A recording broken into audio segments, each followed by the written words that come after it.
Bismillahirrahmanirrahim. Dimuliakan Allah Subhanahu wa taala, sejenak kita merenung bahwa kita di dunia ini tidak akan lama. Semua manusia yang ada di dunia ini tidak akan bisa bertahan lama di dunia ini. Orang sakit tidak bisa bertahan lama, orang sehat pun juga tidak akan bisa hidup lama. Orang miskin tidak akan bisa berlama-lama di dunia ini. Begitu juga orang-orang kaya juga tidak bisa berlama-lama di dunia ini. Kalaupun orang itu dijadikan oleh Allah orang yang paling kaya di dunia ini, orang yang paling berkuasa di dunia ini kelihatannya, orang yang paling sehat, orang yang paling bahagia, orang yang paling sakti, sudah paling semua, itu pun juga dia tidak akan bisa berlama-lama di dunia ini.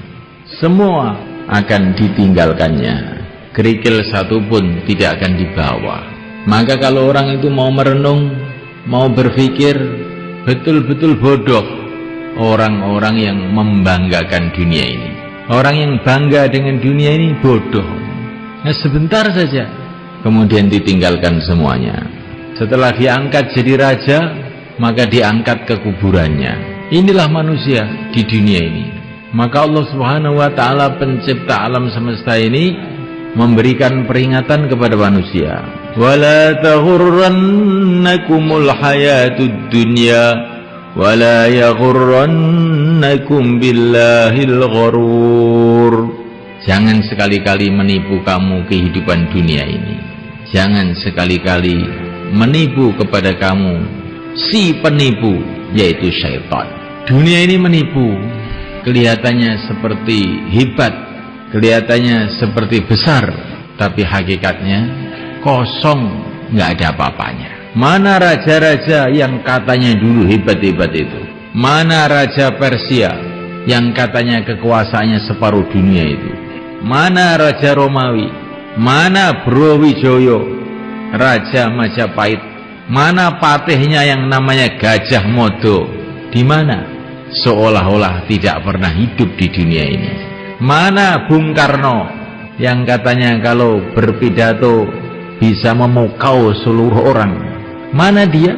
Mana Pak Harto? Mana dia? Mana Gus Dur? Di mana dia? Sebentar lagi juga orang-orang akan tanya, kita pun seolah-olah tidak pernah hidup di dunia ini. Berlalu pergi. Orang-orang biasa tidak bisa berlama-lama di dunia ini. Orang-orang yang luar biasa pun juga tidak bisa berlama-lama di dunia ini. Sampai orang-orang suci, para nabi, para rasul alaihimussalatu wassalam pun juga tidak bisa lama di dunia ini. Karena apa? Karena memang manusia diciptakan oleh Allah bukan untuk dunia ini. Masalahnya ini, manusia diciptakan oleh Allah adalah untuk kehidupan akhirat yang selama-lamanya. Sedangkan dunia ini fungsinya adalah untuk ujian. Tabarakalladzi biyadihil mulku wa huwa ala kulli syai'in qadir, alladzi khalaqal mauta wal hayata liyabluwakum ayyukum ahsanu amala wa huwal azizul ghafur. Kehidupan dunia ini Allah jadikan untuk ujian. Allah hendak menguji, ayyukum ahsanu amala, mana yang paling baik di antara kamu amalnya. Tapi kita harus paham, Allah menguji itu bukan karena Allah ingin tahu. Allah sudah tahu segala-galanya. Tetapi Allah itu menguji supaya kita ini loh tahu. Supaya kita tahu siapakah orang yang baik amalnya, siapa yang tidak baik amalnya. Supaya kita tahu siapa yang layak menjadi kekasih-kekasih Allah, masuk dalam surga Allah, dan siapa yang tidak. Dunia ini diberikan untuk menguji kita. Maka Nabiullah Sulaiman alaihissalam diberi oleh Allah kerajaan yang luar biasa, kekuasaan yang luar biasa. Rakyatnya itu dari kalangan manusia, kalangan jin, bahkan binatang-binatang pun menjadi rakyatnya. Bagaimana kehebatan kerajaan Nabi Sulaiman. Tapi Nabi Sulaiman paham bahwa ini bukanlah satu kesuksesan. Ini ujian. Ada min fadli rabbi liyabluwani aashkuru am akfur. Ini adalah anugerah Tuhanku karena hendak menguji. Tuhanku hendak menguji, apakah saya syukur, apakah saya kufur. Orang yang miskin itu juga diuji oleh Allah. Orang yang kaya itu juga diuji oleh Allah. Orang yang sakit itu diuji oleh Allah. Orang yang sehat itu pun diuji oleh Allah. Semua dalam ujian. Siapakah yang lulus? Orang yang dalam keadaan sakit, keadaan sehat, keadaan kaya, keadaan miskin, tetap istiqomah hatinya bergantung kepada Allah, istiqomah menjalankan perintah Allah, istiqomah menjauhi larangan Allah. Inilah orang yang sukses. Kalau orang kaya hatinya istiqomah bergantung pada Allah, amalannya istiqomah dalam syariat Allah, perintah-perintah Allah dikerjakan, larangan Allah ditinggalkan, maka dia lulus. Kalau orang miskin mengkis-mengkis, sakit-sakitan, tapi hatinya senantiasa tawajuh pada Allah, amalannya mengikuti sunnah Rasulullah, seluruh larangan-larangan Allah ditinggalkan, ini orang sukses. Kemudian tidak lama dihantar menuju tempat balasan, tempat kemuliaan, yaitu surga Allah Subhanahu wa ta'ala. Semoga termasuk kita. Orang yang merasa sukses dengan dunia ini, sedangkan dia imannya lemah atau rusak, amalannya rusak, maka itu seperti anak kecil masuk ujian SD. Dalam ujian SD itu oleh gurunya, anak kecil tadi dikasih kursi yang bagus, dikasih susu, gurunya tersenyum-senyum, sehingga anak kecil tadi salah paham, saya sudah sukses saya. Padahal waktu soal-soal ujian itu dikeluarkan, satu nomor pun nggak bisa jawab, nilainya 0. Terus dia pulang ke rumah, ditanya sama ibunya, bagaimana nak ujiannya? Alhamdulillah sukses bu. Kamu kelihatannya nggak pernah belajar bisa sukses. Iya, saya ini memang orang sukses. Bagaimana ceritanya? Ceritakan sama ibu.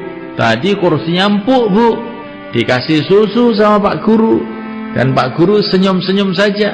Teman-teman juga melihat saya semua tersenyum, maka saya sukses. Bisa nggarap soal ujian atau tidak? Ya kalau itu nggak bisa bu, nggak bisa. Tapi saya tetap sukses. Oh, kamu ini betul-betul anak yang tolol. Sudah nggak lulus, nggak ngerti kalau tidak lulus. Itu bukan hanya tidak lulus, tolol kamu ini. Kelihatannya cerita ini lucu sekali. Sedangkan kebanyakan manusia itu nasibnya di dunia ini seperti itu. Pokoknya kalau sudah rumahnya bagus, mobilnya bagus, ya sudah sukses. Bagaimana Pak kamu? Alhamdulillah sudah sukses. Rumah sudah ada, anak sudah jadi sarjana semuanya, badan sehat. Apalagi sudah sukses saya. Sholat apa tidak Pak? Lah kalau itu belum katanya. Nanti aja kalau sudah mau mati sholat. Inilah nasib kebanyakan manusia. Padahal manusia itu dikirim oleh Allah ke dunia ini untuk ujian.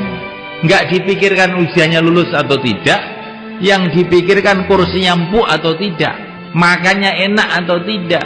Padahal dikirim ke dunia untuk ujian, nggak mikir ujiannya. Bagaimana supaya kita lulus ujian itu bagaimana? Ujiannya di dunia ini cuma 2 aja sebetulnya. Dan jawabannya pun sudah dikasih tahu oleh Allah SWT melalui Rasulullah SAW. Tapi anehnya itu malah banyak yang nggak lulus. Apakah ujiannya itu? Pertama kali adalah ujian iman. Jawabannya la ilaha illallah. Yang kedua kali ujian amal. Jawabannya Muhammadur Rasulullah. Ini kalau sudah, ini kok mantep betul ya, sudah lulus masuk surga. Lah mudah aja loh Pak. Kok ya nggak pada bisa tuh, gimana tuh orang-orang itu? Lah iya.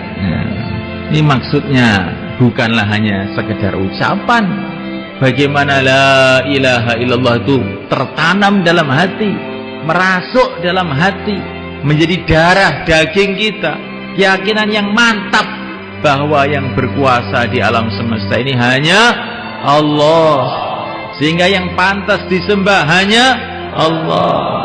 Makhluk tidak berkuasa, yang menciptakan makhluklah yang berkuasa. Raja-raja tidak berkuasa, yang menciptakan raja-raja itulah yang berkuasa. Negara-negara tidak berkuasa, presiden-presiden tidak berkuasa, yang menciptakan mereka lah yang berkuasa. La ilaha illallah. Yang kelihatannya dari makhluk, hakikatnya bukan dari makhluk. Yang kelihatannya dari makhluk, itu sebetulnya dari yang menciptakan makhluk. La ilaha illallah. Kullun min indillah. Semua dari Allah.